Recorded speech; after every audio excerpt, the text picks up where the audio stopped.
खंडेरायाच्या जेजुरी गडावर आज महिला आयोगाच्या अध्यक्षा रुपालीताई चाकणकर महिलांना कशा पद्धतीच्या सुविधा मिळतात यासाठी पाहणी करण्यासाठी आलेल्या आहेत। आपल्यासोबत रुपालीताई काय सांगाल, आज गडावरती आलेल्या आहेत, कशा पद्धतीची?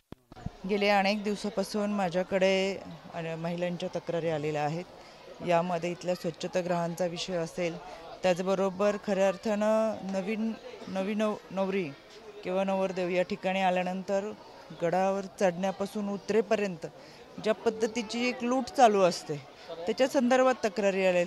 मद्यपींची वाढलेली संख्या असेल त्याच्या काही तक्रारी आलेत, म्हणून मी आज स्वतः पाहणी करायला आली। संबंधित प्रशासकीय अधिकारी माझ्यासोबत आहेत। यामध्ये ज्या काही त्रुटी दिसतील संबंधित अधिकाऱ्यांपासून सगळ्यांवरती याच्यावरती कारवाई केली जाईल। एकंदरीत सर्व अधिकारी आलेले आहेत, आपण संपर्क साधलाय का? कशा पद्धतीच्या सूचना केल्या जाणार आहेत आणि भाविकांना सुखसुविधा चांगल्या मिळतील यामध्ये गडावरती संबंध महाराष्ट्रातून येणाऱ्या भाविकांची संख्या फार मोठ्या प्रमाणात आहे, त्याचबरोबर महिलांची संख्या मोठ्या प्रमाणात आहे। या ठिकाणी स्वच्छतागृह व्यवस्थित आहेत का, कमतरता असेल तर त्या वाढवल्या गेल्या पाहिजेत आणि ज्या आहेत त्या व्यवस्थित स्वच्छ असल्या पाहिजेत, याकडे प्राधान्यक्रमाने लक्ष दिलं जाईल।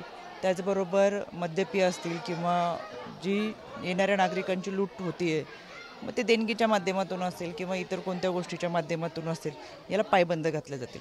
नक्कीच हे होत्या रुपालीताई चाकणकर, तर महिला आयोगाच्या अध्यक्षा आहेत आणि गडावरती महिलांना कशा पद्धतीच्या सुविधा मिळतात याची ते पाहणी करणार आहेत आणि संबंधित अधिकाऱ्यांना त्या सूचना देखील करणार आहेत की जास्तीत जास्त चांगल्या प्रकारे कशा सुविधा देता येतील। कॅमेरामॅन आप्पासाहेब, मी दीपक कापरे, TV9 मराठी, जेजुरी।